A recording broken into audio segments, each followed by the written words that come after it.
নিচে হচ্ছে গিয়া মিনিমাম যে ঢালাই করছে 4 ইঞ্চি ফাঁকা আছে, উপরে একদম ওই বিল্ডিং এর লগে লাগানো, তাহলে তো বুঝাই যায় একটু হইলেও হচ্ছে এটা বাঁকা হইছে, এটা বোঝা যায়। বাইরে রাজকীয় মাইপে গেছে, আমাদের বিল্ডিং ঠিক আছে না, আপনার যা খুশি আপনি করেন। সুযোগপূর্ণ, এটা মানুষের জীবনের তো নিরাপত্তার দরকার আছে। দেখলেই বোঝা যাইতেছে নিচে ফাঁকা আছে, উপরে ঢোসা পড়ে গেছে, একটার সঙ্গে ওই বিল্ডিংটাই ধরে রাখছে এই বিল্ডিংটাকে এক হিসাবে। আমি মনে করি ভাই আসলে ঝুঁকিপূর্ণ বিল্ডিংয়ে থাকাটাই ঠিক না।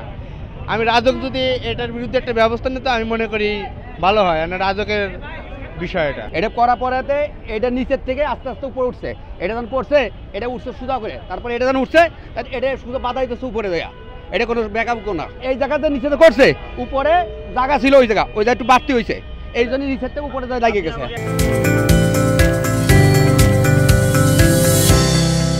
বেকা দেখা যাচ্ছে এখানে। হ্যাঁ, আপনারা সচক্ষে দেখতে পারেন এখানে যে নিচে কতটুক গ্যাপ, উপরে কতটুক গ্যাপ। বাইরে রাজকীয় মাইপে গেছে, আমাদের বিল্ডিং ঠিক আছে না, আপনার যা খুশি আপনি করেন। ওটা লাগানো আছে 30 বছর ধরে, আপনি দেন একটু কত লাগানোর জন্য। যারা কর্তৃপক্ষ আছে তারা বলতেছে না তাদের বিল্ডিং সোজা আছে, কিন্তু আমাদের চোখে তো দেখা যাচ্ছে না বিল্ডিং আর কি একপাশে ধাবিত হয়ে আছে আর কি।